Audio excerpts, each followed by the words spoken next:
Today's Man Camp episode gets very real and gets very raw. It contains graphic language, so viewer discretion is advised. Today in the Dr. Phil house. It's move-out day at Man Camp. Calling Tara a bitch hurts her, so that's why I do it. The anger. You can't even get the out there. That is more painful than getting hit. The resentment. How would she like it if you were out there taking all your stuff off and doing this with women? But not only are you a dancer, you're having an affair, I'd be crushed. I feel like I'm trash. I don't want to feel like that. I'm a good person. Your relationship won't survive with you working as a stripper.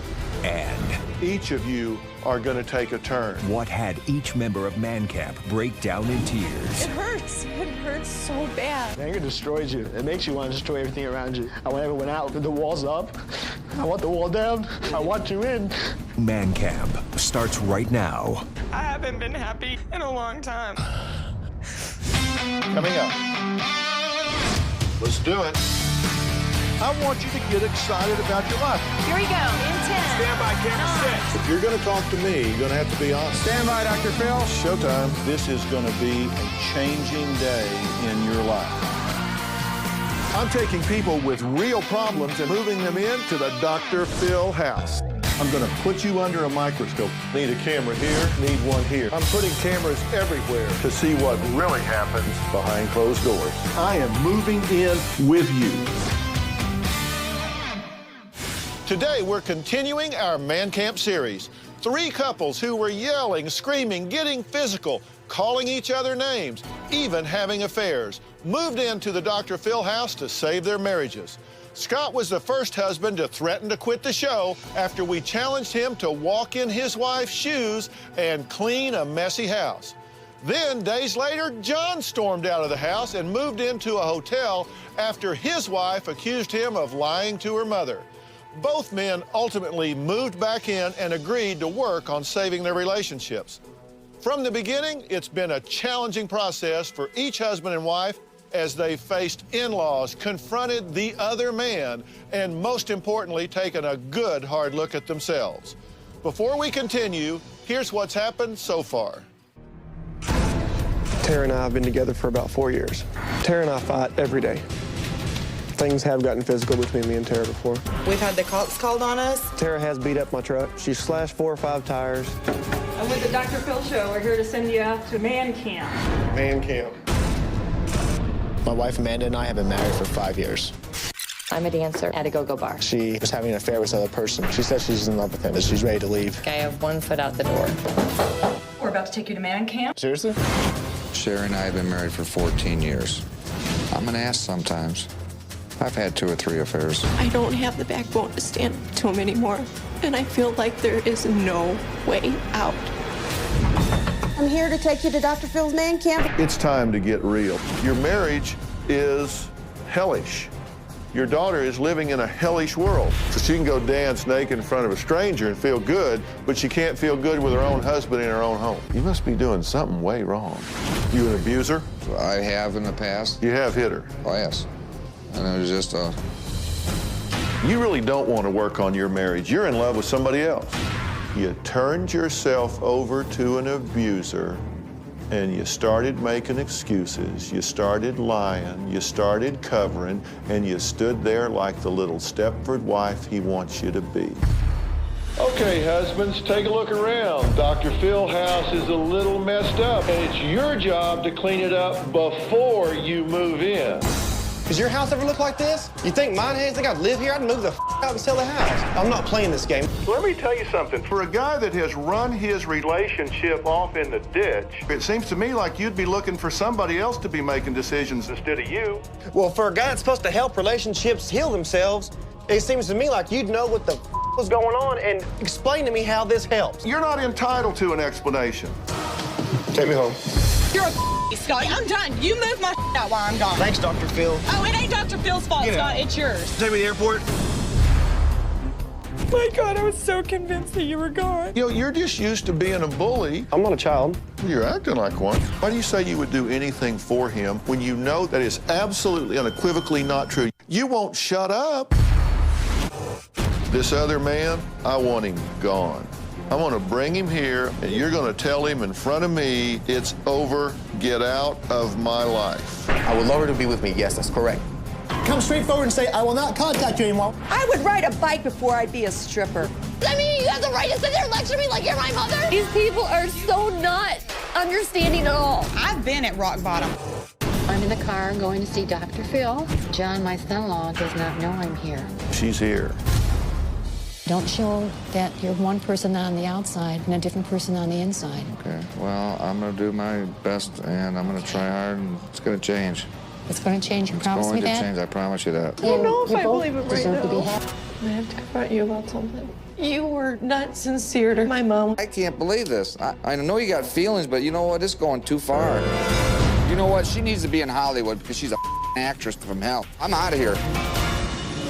I don't need your mom to fly here to L.A. This is our relationship. I didn't start a fight. I didn't raise my voice. I did everything I was supposed to do. I don't want to be without you. Watch this with me.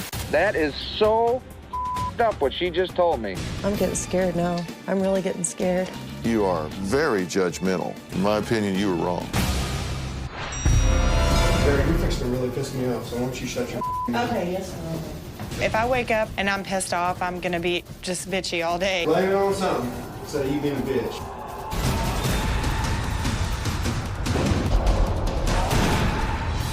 I couldn't let you leave here tomorrow without us having a conversation about your anger. 'Cause I know you don't like it, and I know you don't like yourself when you're that way. I can see it at the time and afterwards. But what do you think's going on? To me, it all stems back to the same thing. I don't have any peace in my life. I feel to myself that anger can be a good thing at times. If you took anger out of your vocabulary and you said that anger is really just a safe expression of hurt, fear, or frustration. Generally, it's going to be frustration. I think that what I expect of Terry is just not who she is. You do have to adjust your expectations. You have the power to stop the turmoil. So I'm here. Because you know how, and you can tell me, and I can do it. A lot of people that rage as much as you do are physically violent. They beat their wives, they abuse their children, and you do neither. You're making a choice to go a certain distance, and then you stop. It has nothing to do with that! That is not why we fight! That verbal behavior is abusive. And many women will tell you that that is more painful than getting hit.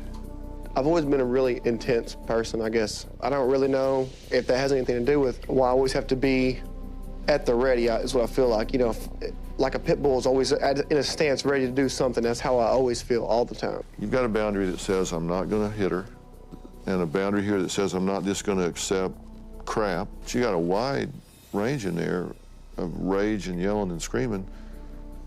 And I'm just saying that boundary needs to move back. You shouldn't accept things in your life you don't want, but you should work on them. Okay. All right, fair enough. Thank you very much. All right, good deal. I can say right now that I'm never going to yell at you again. But are you really going to? But if I don't change the fact that when I want to yell at you, instead of yelling at you, I stop and say, hold on, sit down, and tell you to sit down, and we sit there and talk for a second. So, I'm absolutely 100%. Have you learned a lot?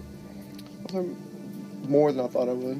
I am glad I stopped. I mean, you know, this is why I wanted to be here. Coming up, Sherry and Tara corner Nick.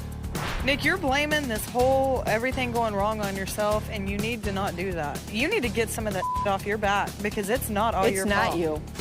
Plus, it's time to get answers. Calling Tara a bitch hurts her. Well, that's why I do it. Why do you think that Scott feels like he needs to go out and drink with his buddies? We now return to Dr. Phil's man camp. Sherry and Tara never made it a secret that they didn't approve of Amanda's job as an exotic dancer. In fact, they couldn't understand why Nick didn't have more of a problem with it, so they decided to confront him alone without Amanda. Just between me, you, and Sherry, I know that you have issues with her working there. There's got to be something in your mind while she's there. Oh, there was. Do you trust her right now? I do. You do? Mm-hmm. Okay. Right. It's that easy for you to gain her trust? I want to trust her. You don't think that she has to earn it? You are letting this go over so easy. that she's gonna think next time I'll do it and he's just gonna get over it just like that. You know what I'm saying? John always tells me, you gotta earn trust. And you do. That's something that you have to earn. Because I hide things from him because I'm afraid to tell him. You need to earn it. Sometimes you just need to know when to give it. Like a guy looking at her, okay, go ahead and look. Well, apparently you don't have a problem with that because that better of be her where job. it stops, though. You know, you want to look, that's fine. It better stop But there. you don't get pissed off because guys touch her. Yeah, guys, I know. And she used to dance before. When we first got together, we were dating, when we got married, and she was dancing then, and she came home to me. Yeah, but guys are still touching her and, Yeah, and I getting know. thinking about her. And Yeah, it's gross. But it's just a job. I know that for her, in her mind, it's not sexual. How do you feel about knowing that she has bragged about her job to us? If you say it's just a job, why is she bragging about it? Just try to validate it. That's fair enough. That's fair enough. She's not super proud of it, Okay. you know. Right. But she's doing what she thinks she has to do. I don't know if she told you this, but I felt like she was like looking at the she did guy, tell me that. and that I would have expected her to grab you right in front of him and just hold you as tight as she could. Nick, and say, she was staring at "Nick, him like I in am sadness the sorry." whole entire time he was in there. And you'll see that. I would have expected her to Tell me it was guilt. But this is just me. This is Yeah. just me. I would have been grabbing John going, I'm so sorry. I love you. And I want this man to know I love you. I mean, like. Yeah, I would have expressed a lot more to him. I would have expressed a lot more to you that I love you, not this guy. Because he is I out know of my she life. says her feelings. She's not. No. We're knowing you. She had no reason not to express the way she felt. You know, no reason at all. Because you're like real good at listening to her say stuff and. I've been trying. God, I want to be in your head right now. I do. I want to know what the. I'm not saying she's a bad person, but you got to stick up for yourself, man, or she's gonna run all over you. She gets to stand up for herself. Why can't you? Yeah. You know, that's not being controlling. That's just standing up for yourself. Remember the whole hero thing? There's got to be a hero in the relationship. You've got to be that. I've tried. You've got to be a man before you can be a hero. Tried to. Even if you and Amanda don't work out, you came here, and when you move forward with your next relationship, you're not going to let anybody run over you. Yeah. Nick, you're blaming this whole everything going wrong on yourself, and you need to not do that. I don't know if it's just because you're here and you don't want her to feel bad, or you're trying to keep her in your life, but you need to get some of that off your back because it's not all your fault. It's not you. Well, considering that everyone had so much talking they wanted to do, I decided to assign the couples an exercise that I just thought would be a whole lot more productive than the conversation that was going on at the pool. All right, couples, I've got a very important assignment for you. I call this having a friend at the factory. Husbands, I'm going to have you meet with the wives, but not yours. I want you to talk to them about a male perspective. Wives, I want you guys meeting with these husbands. You have been more vulnerable and know more about each other now than probably people you've known for 10 or 15 years. This is your chance to just share the male and female point of view. You're not an expert, you're not giving advice, you're just sharing your point of view. I'm willing to try because I do want to hear the male version. You know, there's times I don't understand why he does the things he does or says the things he says, but maybe now you guys can walk me through and help me understand. I think it's good that we all interact together. Talking to somebody who's actually been through it, I'm sure that our, opinions can help each other out. Why is it when guys fly off the handle, they feel like they have the right to call women names? It's more straight to the point for a guy instead of the bickering, arguing. Just go straight for the kill shot. Calling Tara a bitch hurts her. So that's why I do it. It's a thing to say, I guess, but it's the truth. Do you guys realize that when you say these things, they stay in us for a really long time? I think what it is, part of it is like, it puts that wall up between us and you. She is so dramatic. Everything is overreacted. Explain that to me. I think that she really does need attention. Okay. I know that when I'm dramatic, I want attention. I think that the way that you can solve that is just, show her a little bit more. And patience. Yeah, patience is a big part of it.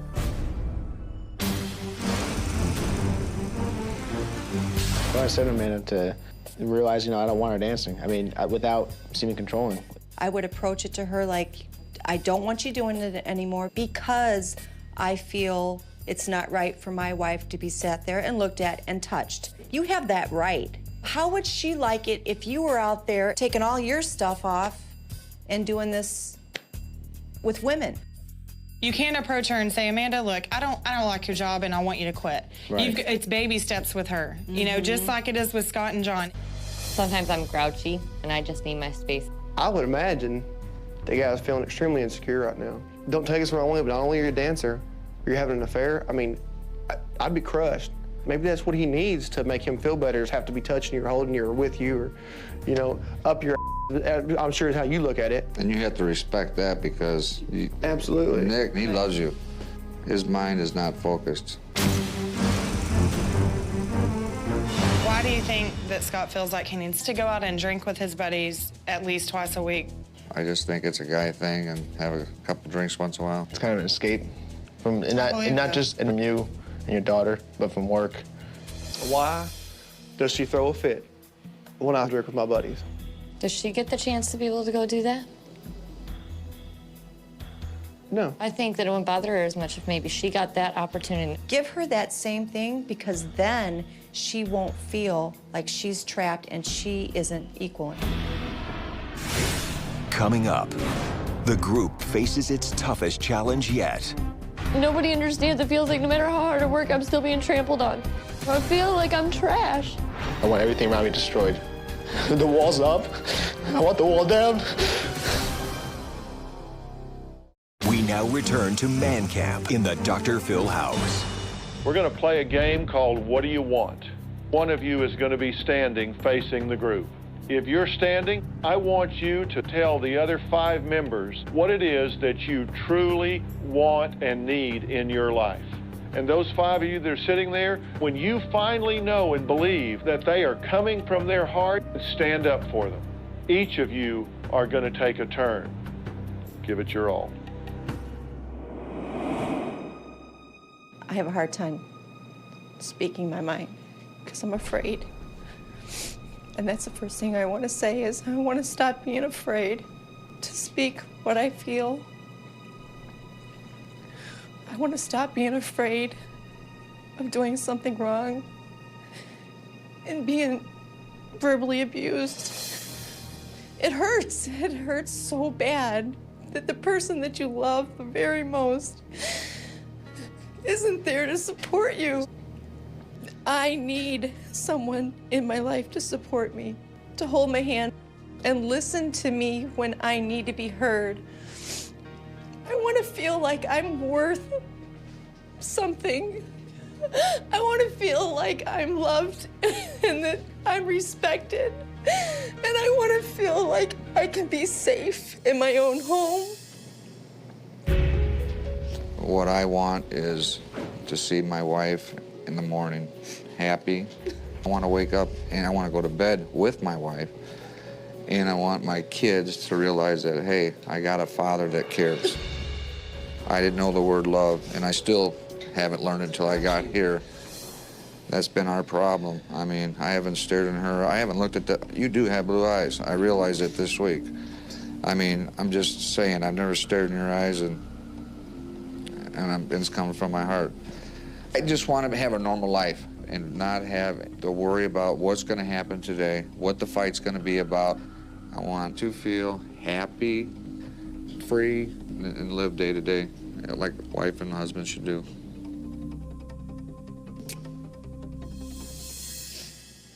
Something I really want in my life is to be happy. And I haven't been happy in a long time. And I don't think that's fair. I think I deserve happiness. I think that sometimes I can be selfish and sometimes it's okay for me to do what I want to do to make myself happy. I wake up in the mornings and it's a dreadful day because I get called these names and I feel like I'm judged and I feel like I want to feel like somebody loves me.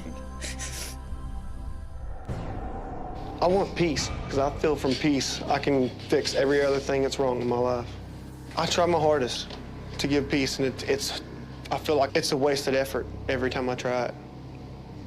And that makes me feel bad. It makes me feel like to give up trying to have peace. That's why I'm so angry. The bickering, the fighting, and the yelling, the screaming, the name-calling, everything. I can't express myself anymore because I'm afraid of what's going to happen when I do. You know, or that I'm going to get on because I didn't say the right thing. and it hurts. I think peace within myself and in my marriage would fix everything, every problem that I have. What I want, sometimes I think I want everything around me destroyed. I want everyone's perfect little life that they put on, I want it all gone, because I don't have that. I don't have that. I have this anger inside, and I want that gone. It brews inside. I don't know where it comes from. I want it gone. The anger destroys you. It makes you want to destroy everything around you. It makes you play the game with everyone. You can't let anyone get close. No one can be inside. I want everyone out. The wall's up. I want the wall down. I want you in. I want to be held too. I want to be told I'm pretty too, and I want to be told that I am a good mother, and that I want to be told that when I work my butt off doing what I do, that it's recognized that I am doing it because I love my family, and I just don't want them to suffer. I want them to have everything. I want them to have security. It feels like nobody understands. It feels like no matter how hard I work, I'm still being trampled on. I feel like I'm trash. I don't want to feel like that. I'm a good person. I want to know that I'm cherished. My experience was a good experience. It was very emotional and hard for me to tell them how I feel. It really hurt hearing what my wife had to say. It hurt because I always want to protect someone and make someone feel special, and I haven't done that. We're all human beings. We all want the same thing. They wanted peace. They wanted happiness. We just want to be calm and tranquil. Where do we get that? It was very emotional, and we told what we want. It's about us now. I can honestly say that I'm impacted by every single person in this house now. What Scott had to say, I honestly believe that he wants peace. It was very intense, but it's good to hear what everybody wants and everybody needs, that you can relate everything to yourself and try to get something positive out of it. You know, I kind of see better now where Tara's coming from. She wants to be treated like a woman. She wants to be happy, so I have to work on that. It was hard. It was emotional, but it brought everybody together. The emotions came out. I know Sherry needs more from me, and I'm going to fix this. I guarantee you that. When I came in here earlier, I was so scared. I just had this feeling I was going to go first for some reason. I'm glad that I did. This was the most intense thing that we've all gone through this week. Coming up, Dr. Phil issues a challenge to Sherry and John. You need to have a serious talk with your son. You have a critical and judgmental spirit. That right there just broke my heart. We now return to Dr. Phil's Man Camp. All of the couples admitted to getting in knockdown, drag-out fights. Their arguments involved everything from name-calling to slashing tires, and often happened in front of the children. So, on their final day in the Dr. Phil house, I talked to them about the rules of fighting so their relationships did not end in divorce. And I gave them a very important message from their children. Most people go into an argument or a disagreement with the goal of convincing the other person to see it their way, right? I mean, that's what we do. I mean, that's what we argue about. I want you to agree with me. I want you to agree to do the bills differently. I want you to agree to parent differently. I want you to agree you're being too hard, you're being too easy on our little one, you're this or that. I want you to agree with me. I want you to change one thing in your disagreements. I want you to change your objective. Just try it. That your objective is that you be heard. You know, we disagree on this. I want to be sure that you hear my point of view. And I want to hear yours, and then we can step back and reflect on it. Not that you agree with me, it's just that I want you to be sure that you truly understand what I think and why I think it. And volume to your voice has nothing to do with being heard. You're going to have disagreements, and when you do, take it private and keep it private. And if you live in a 1,500 square foot house, nowhere's private. You gotta get a babysitter. Could you come over? We need to go fight. But don't do it in front of the kids. It changes who they are. So you got to take it private and keep it private from the very beginning. If you're in an argument and you say, well, it's just like last summer when we were at your mother's. Whoa, wait a minute, last summer? Let's keep it in the moment here. You work the problem, you don't assassinate character. If the fight ends with character assassination, name-calling, derogation, demeaning, that marriage will end in divorce, because anybody that has any backbone, any spine, any self-worth, any self-esteem at all will get to the point where they'll say, I'd rather be healthy alone than sick with you. And I've told y'all what I think you need to do. I think you have a critical and judgmental spirit, but you got to be willing to bury that and take the risk of being vulnerable again. And, you know, the real beneficiaries here are not here. You four have children so young that they can't really say what they think, but your kids are old enough. Take a look at the kids.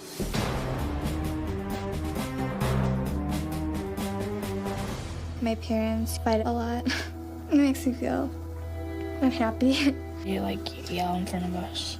Sometimes when my dad yells, I see that, how my brother is starting to, how it's affecting him, because he'll yell at me the same way. I just like them to get along. That right there just broke my heart. We got to go back to that. Children learn what they live. If they live with criticism, they learn self-hatred. If they live with violence, they learn insecurity. If they live with chaos, they learn confusion. We have such a powerful opportunity for our kids to come out and say, they just won the parent lottery. I have two rules with kids. One is I never ask children to be responsible for something they can't control, and never burden them with adult issues. You can't, that's a horrible thing to do to children. So when I say that, take it private and keep it private, you need to do that, but you do need to sit down with those kids and just tell them, look, we made some serious errors here, and we're committed to learning to do this better.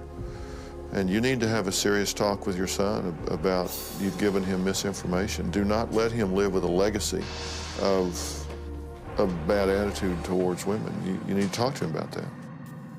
If you did nothing but leave here with a wake-up call about what you put on your children every day, it's worth it.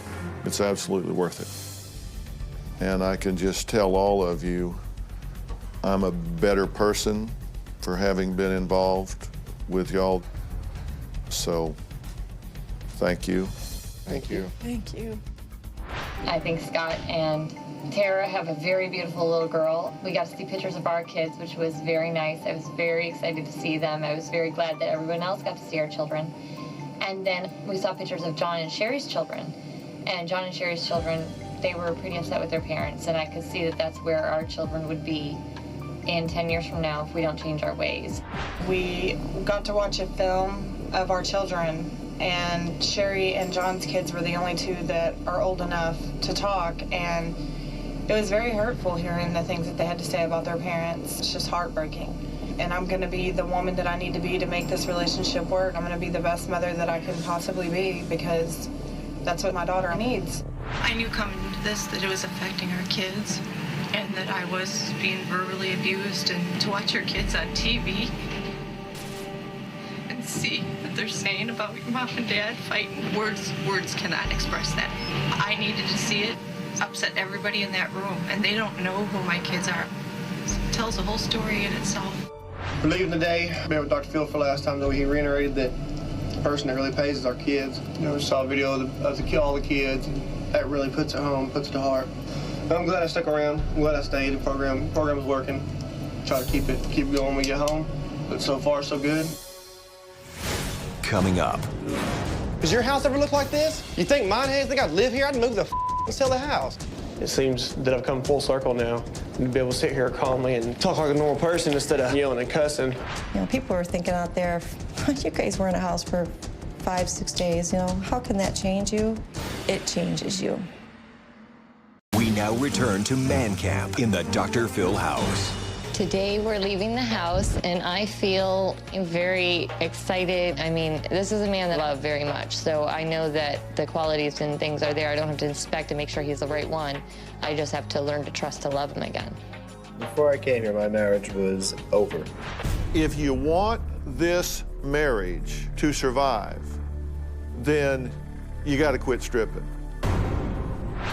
I felt like people were judging me. I would ride a bike before I'd be a stripper. Good for you. How can you sit there and judge me? Let me tell you something right quick, Amanda. I've been at rock bottom. I know what rock bottom's like. That was the cover of my book, that I'm a dancer. They weren't looking at who I really am. How much more do you have to take? Do you not see that I regret what I've done?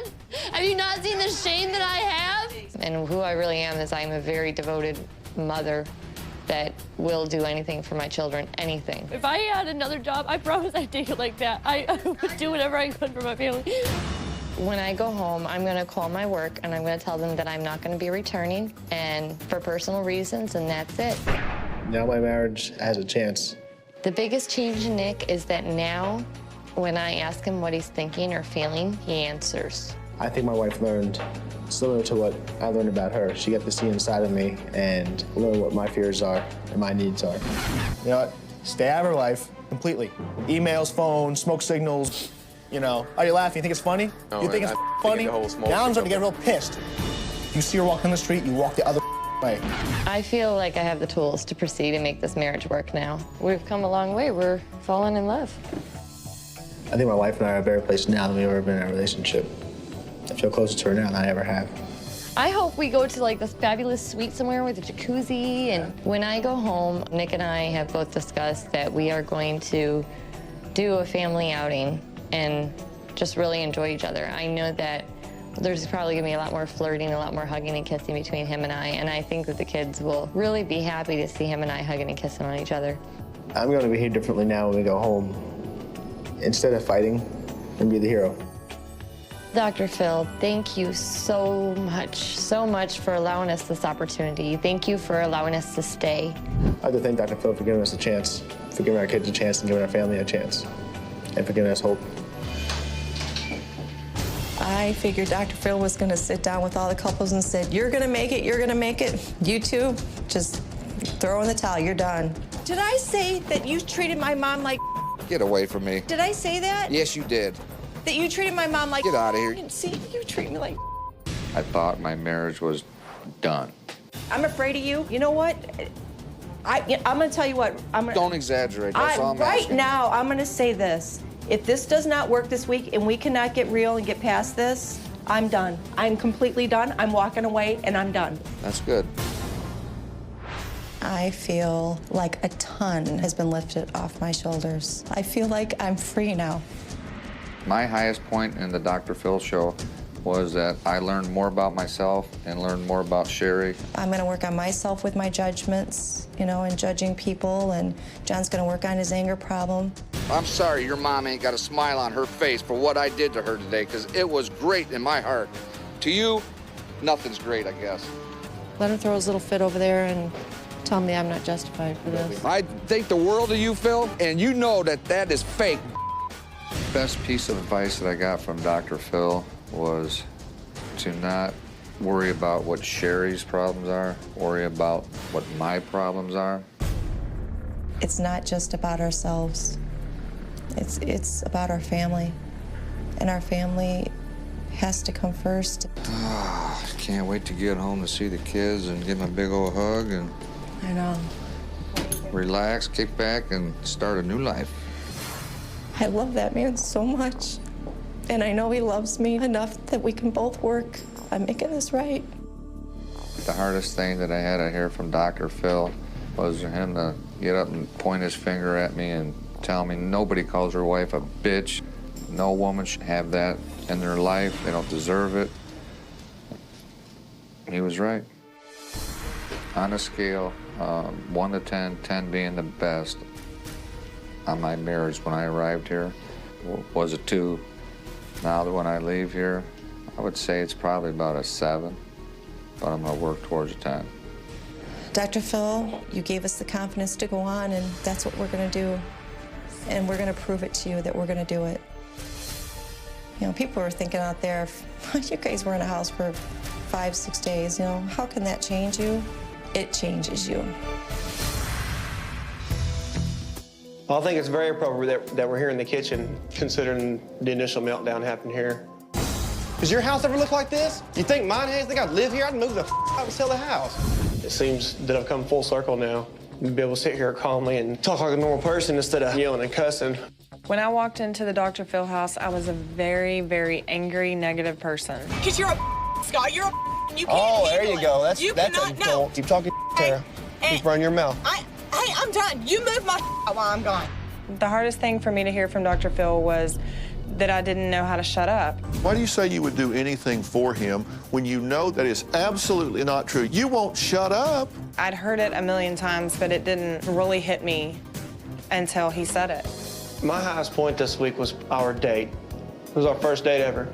The date was a high point because I've never got to experience that. We were walking out on the pier, and I told him, I was like, Scott, let's walk out here and let's make a pact to each other to leave the Scott and Tara that we dislike so much. We turned around and came back, and we left those people behind.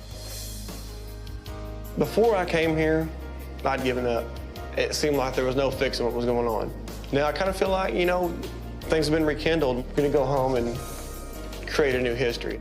Some things that I'm gonna do different when I get home is I wanna put my child in a much healthier environment. I want her to notice that her mom and dad are 2 different people coming back there. I want to be the best partner that I can be to Scott. I want him to be happy that he's with me. Scott is the man that I want to spend the rest of my life with. I couldn't picture spending the rest of my life with anybody else. Dr. Phil, thank you for not giving up on me too quick. You know, I absolutely respect what you have to say. Didn't mean any disrespect by what I did or many of my actions here. Thank you very much for helping me and my family. And I believe you that you do really care. Thanks. We now return to Dr. Phil's Man Camp. Next week, we're going to give you the dramatic updates on these man camp couples. You'll find out whose marriage survived and whose is barely hanging on by a thread. Next Monday, the dramatic finale of Dr. Phil's Man Camp. Why won't you talk to me, sissy? What are we, 3? I told Nick and Amanda straight up that their marriage would not survive unless she stopped stripping. We have no food in our fridge. Katrina's out of diapers. Find out if she quit her job. I'm ready to do what needs to be done. And what deception from Sherry's past is John still trying to get over? Am I always gonna serve a lifelong sentence? Is John back to his old ways? I didn't feel good about what I did. And There's some things that I didn't tell Dr. Phil that I regret. when Scott left here, he knew he had a problem with rage. Now a new problem's come up. Are you an alcoholic? I don't wake up in the morning and crack open a bottle of whiskey. I live in Texas. We do that. That's what we do. Who made their marriage work and which couple may be done for good? Is it possible y'all are just incompatible? The Man Camp finale next Monday. Stay tuned for more of the Dr. Phil House. For more information about these couples and exclusive footage from the Dr. Phil house, go to drphil.com. Thanks and goodbye. When Dr. Phil pulled me aside and it was just me and him, it, just reiterated that he really did care. I want to thank Dr. Phil for giving me the opportunity first to come here. I mean, this is an amazing experience. I'm definitely not the person I was when I walked through the door a week ago. Dr. Phil's given me plenty of tools to help me and work on my anger. The new Tara is going to be just a much happier person. I'm going to make everybody around me happy. I'm going to give Scott all the love and attention that he needs. I'm going to behave differently now when we go home. Take the time to stop and really listen to what she's saying, listen to her feelings. I learned during the course of the week not to judge everything Nick has to say right that second, to listen to him and hear what he has to say. And if it does affect me emotionally, to take the time to collect my thoughts and remember how much I love him. At what point did I turn the corner for the good? It was when Sherry and I were talking with Dr. Phil alone. And I felt things that he told me and told Sherry that made so much sense, and I learned a lot. When John walked in this house, he had no trust in me at all. Now leaving the house, he's laughing again, he's making jokes, he's being sincere. He'll stop me and just give me a hug. He's the John I fell in love with.